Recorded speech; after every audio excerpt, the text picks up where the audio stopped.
हमारे justice system की जो सबसे बुनियादी इकाई है, जो बेसिक एलिमेंट है, जो पहला स्टेप है, वो एफआईआर है। और एफआईआर ये एक ऐसा वर्ड है कि जो आपने रोज़मर्रा ज़िंदगी में बहुत ज़्यादा सुना हुआ है। जो बंदा एग्रीव्ड है, जिसको कोई मसले का सामना करना पड़ रहा है, जो विक्टिम है, वो आपको ये बात करता हुआ मिलेगा कि जी मेरी एफआईआर दर्ज नहीं हुई। अगर मेरी एफआईआर दर्ज हो जाती तो जो मुझे इंसाफ मिल जाता, तो पुलिस मेरी एफआईआर दर्ज नहीं कर रही। दूसरी तरफ कोई ऐसा आदमी जो पुलिस गर्दी का शिकार हो गया है या किसी ने उस पर मुकदमा दर्ज करवा दिया है, वो आपको ये कहता हुआ मिलेगा मीडिया टॉक में, चैनल्स पे, लोगों में कि जी मेरी एफआईआर जो वो खारिज की जाए। तो ये बड़ा कॉमन वर्ड है। इसको हम इंसाफ के सहारा के तौर पे इस्तेमाल करते हैं कि अभी मेरी एफआईआर दर्ज हो गई तो ये हो जाएगा, नहीं हुई तो मुझे ये नुकसान हो जाएगा। लेकिन आप ये सुन के हैरान हो जाएंगे, यू विल बी सरप्राइज्ड कि एफआईआर का जो स्पेसिफिक वर्ड है वो कानून की किसी किताब में मौजूद नहीं है। हम जितनी भी किताबें देख लें क्रिमिनल लॉ की, तो हमें कहीं पर भी ये वर्ड नहीं मिलेगा एफआईआर। लेकिन ये मुस्तमिल है, ये हम रोज़ सुनते हैं, रोज़ बोलते हैं, रोज़ कहते हैं, लेकिन ये हमें लिखा हुआ कहीं पे भी नहीं मिलेगा। आप जितनी मर्जी किताबें ढूंढ लें। तो फिर ये क्या है, इसकी डिटेल में अगर हम थोड़ा सा डिस्कस करें तो ये है कि क्रिमिनल प्रोसीजर कोड किताब है हमारी, जिसको हम ज़ाब्ता फौजदारी भी कहते हैं। उसका सेक्शन 154 है। सेक्शन 154 जो है वो पुलिस को बाउंड करता है कि जब कोई भी विक्टिम आपके पास आए और आके वो ये बयान करे कि जी मेरे साथ फ़लाँ जुर्म का, मेरे साथ फ़लाँ ऑफेंस जो है वो कमिट किया है किसी ने, तो आप ये ड्यूटी बाउंड है, जो पुलिस ऑफिसर है जो वहाँ पे बैठा हुआ है, वो ड्यूटी बाउंड है कि उसकी जो शिकायत है उसको वो इन रिटर्न जो है वो दर्ज करे अपने पास। और उसके बाद जो है जो उसका जो जस्टिस सिस्टम है, जो इसका जो मैकेनिज़्म है वो हरकत में आए, और फिर जज़ा और सज़ा का जो भी निज़ाम है वो एक्टिव हो जाए। और अगर किसी ने ऑफेंस कमिट किया है तो फिर उसे उसकी सज़ा मिले, अगर उसने नहीं किया तो फिर उसको छोड़ दिया जाए। लेकिन इस सारे सिस्टम की जो बुनियादी इकाई है, जो बेसिक उसका जो पहला स्टेप है, वो एफआईआर ही है। एफआईआर का जो मतलब लिया जाता है, कानून की किसी किताब में दर्ज नहीं है, लेकिन उसको मतलब जो समझा जाता है वो होता है फर्स्ट इन्फॉर्मेशन रिपोर्ट। तो ये एफआईआर कोई चैप्टर नहीं है, कोई वर्ड नहीं है, सेक्शन 154 है सीआरपीसी का, ज़ाब्ता फौजदारी का। वो ये कहता है कि आप पुलिस स्टेशन में जाएं, आप वहाँ पर जो ड्यूटी पर मौजूद ऑफिसर है, जो पुलिस ऑफिसर वहाँ बैठा हुआ है, जो रिस्पॉन्सिबल है वहाँ पे, आप उससे जाके बताएं। आप ये ज़रूरी नहीं है कि आप उसको इन रिटर्न बताएं कि आप एप्लीकेशन दें। मुमकिन है कि आप इलिटरेट हों, लेकिन आपके साथ जुर्म हुआ है, आप नहीं लिख सकते, आपको वो टेक्निकल वर्डिंग नहीं आती, आप जाएँ उस पुलिस ऑफिसर के पास, आप उससे बात करें, आप उसे कहें कि ये मेरे साथ ये मामला हुआ है। तो वो ये इस चीज़ का भी ड्यूटी बाउंड है कि वो जो आपकी एप्लीकेशन है वो उसको लिखेगा, लिखने के बाद आपको वो पढ़ के सुनाएगा, और उसके बाद अगर आप उस पर साइन कर सकते हैं तो आप साइन करेंगे, अगर आप अंगूठा लगाते हैं तो आप उस पर जो अपना थंब इंप्रेशन वो देंगे। फिर वो अपने मुतलका जो रोज़नामचा है उस पर वो उसको दर्ज भी करेगा और ये प्रोसेस शुरू हो जाएगा। अब एफआईआर जो है ये जब दर्ज हो जाएगी उसके बाद अगला सिस्टम चलेगा, यानी उसके बाद अदालत भी फिर इन्वॉल्व होगी, उसका चालान बनेगा, इन्वेस्टिगेशन होगी, कोर्ट फिर फैसला करेगी कि ये जो एफआईआर दर्ज की हुई है ये ठीक दर्ज की हुई है या ये गलत दर्ज की हुई है, जिसके ख़िलाफ़ दर्ज है उसको छोड़ देना चाहिए या उसको सज़ा देनी चाहिए। तो पुलिस ये जो है ड्यूटी बाउंड है किसी भी जुर्म को उसको लिखने की, उसके ऊपर एफआईआर देने की। यहाँ पर एक बात बड़ी इंटरेस्टिंग है, जब जो रूटीन में हमारे सोसाइटी में जो चीज़ें होती हैं वो ये होती हैं कि आप चले गए, आपने अपनी एक एप्लीकेशन दे दी अफसर मजाज को कि जी ये मेरी एप्लीकेशन, इस पर दर्ज करें, तो वहीं पे वो तफ्तीश शुरू कर देता है कि आप झूठे हैं, जिसके ख़िलाफ़ एफआईआर उसको बुलवाएं, हम आपको आमने सामने बुलवाएंगे, हम आपको आपकी बात सुनेंगे, फिर बनती होगी दे देंगे, नहीं बनती होगी तो नहीं देंगे।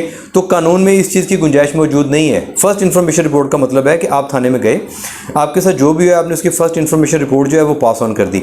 अब जो ऑफिसर है वो ड्यूटी बाउंड है कि जो आपने कहा है उसको वो वैसे ही लिख दे और एफआईआर आपके हाथ में दे दे। अब ये अगला सिस्टम है कि आपने जो कुछ लिखवाया है वो ठीक है, वो गलत है, वो कानूनी तौर पर आपने जो बात की है वो ठीक किया, गलत किया, ये तो फर्दर इन्वेस्टिगेशन में साबित होगा। लेकिन मौके पर जब आप एप्लीकेशन दे रहे हैं तो वहाँ पर ऑफिसर आपको ये नहीं कह सकता कि आप झूठ बोल रहे हैं, आप गलत बात कर रहे हैं। हम अगले बंदे को बुलवाएंगे, उससे पूछेंगे, फिर अगर बनती हुई देंगे तो फिर, अगर नहीं बनती हुई तो नहीं देंगे। ये वो बात नहीं कर सकता। वो सिर्फ इस चीज़ का मजाज है कि जो कुछ आपने बताया है उसको एज ए फर्स्ट इन्फॉर्मेशन जो है वो उसको वो एज्यूम करे और उसको राइट डाउन करके इसको आपने जो मुतलका किताब है उसकी कानून की जो थाने में मौजूद है उस पर वो दर्ज कर दे, और जो सिस्टम है इसको वो आगे से वो चलता रहे। ये है बेसिकली एफआईआर का जो मैकेनिज़्म। और यहाँ पर ये भी चीज़ है कि एफआईआर पुलिस कब दर्ज करेगी, जब कॉग्निजेबल ऑफेंस होगा। अब कॉग्निजेबल ऑफेंस का मतलब ये है कि ऐसे जुर्म की जो भी ऑफेंस है उसकी दो कैटेगरीज हैं, एक कॉग्निजेबल है जो काबिल दस्तंदाजी पुलिस है, एक नॉन कॉग्निजेबल है जो काबिल दस्तंदाजी पुलिस नहीं है। उसका खैर एक किसी अगली वीडियो में बताएंगे कि जो काबिल दस्तंदाजी पुलिस जुर्म वो कौन से होते हैं और जो नाकाबिल दस्तंदाजी पुलिस हैं वो जुर्म कौन से होते हैं।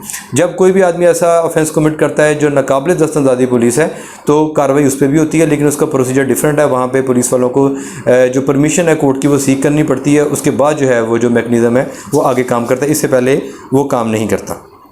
अच्छा, दूसरी बात यह है कि एफआईआर, अब हम एक सवाल ये भी पैदा होता है कि एफआईआर जो है वो कौन दर्ज करवा सकता है। सबसे पहली बात तो ये है कि ये विक्टिम का राइट है, जिसके साथ जुल्म हुआ है, ज़्यादती हुई है और वो विक्टिम है, किसी ने उसके जो राइट्स हैं उनको डिस्ट्रॉय किया तो वो जाके चला जाता है। लेकिन फ़र्ज़ करें, इसको हम एक एग्जांपल से भी इसको ब्रीफ कर सकते हैं कि फ़र्ज़ करें मेरे साथ कोई जुर्म कमिट किया है तो मैं वहाँ पर जाके एफआईआर दर्ज करवाने के लिए नहीं जा सका। कुछ ऐसे मामला हैं, मेरी जगह पे कोई अगर और विटनेस है जिसने वो देखा है तो वो जुर्म मेरे साथ सरजद हुआ है उसकी एफआईआर वो भी कर सकता है। यानी कंप्लेनेंट जो है, इन्फॉर्मर जो है वो कोई और भी हो सकता है। अब ये है कि वो उसने देखा जुर्म हो रहा है, उसने देख लिया, फिर उसने जाकर बयान कर दिया, अभी एफआईआर भी होगी, इन्फॉर्मर वो है, तो सारा प्रोसीजर जो है वो शुरू हो गया। लेकिन जो कंप्लेनेंट के सारे राइट्स हैं वो उस इन्फॉर्मर के पास नहीं है।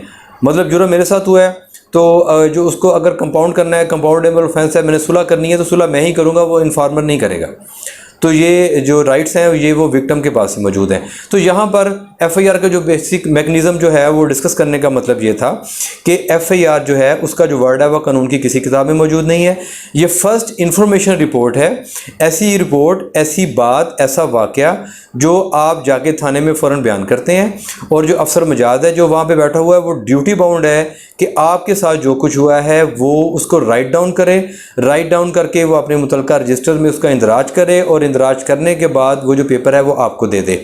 अगर आप अनपढ़ हैं, आप इलिटरेट हैं, आप लिख नहीं सकते, आप पढ़ नहीं सकते, आप सिर्फ बता सकते हैं, तो वो अफसर की ये भी जिम्मेदारी है कि वो आपकी जो बयान की हुई बात को अपने तरीके के साथ लिखे।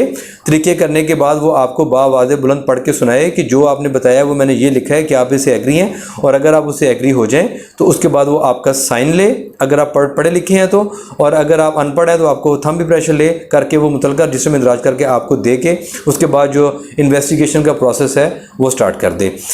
जो पुलिस ऑफिसर है वो मौके पर फैसला नहीं कर सकता कि आप ये जो एप्लीकेशन लेके मेरे पास आए हैं आप झूठे हैं, आप झूठ बोल रहे हैं, आप गलत बात कर रहे हैं। ये बाकी हमारे जो प्रैक्टिस चल रही है वो चल इसी तरह से रही है कि ये ऐसा तसव्वुर ही नहीं है कि आप कोई कंप्लेंट, कोई एप्लीकेशन, चाहे वो ओरली हो चाहे वो रिटर्न हो, वो आप थाने में लेके जाएं और वहाँ पे जाके दर्ज करवा दें। वो ऐसा नहीं करते।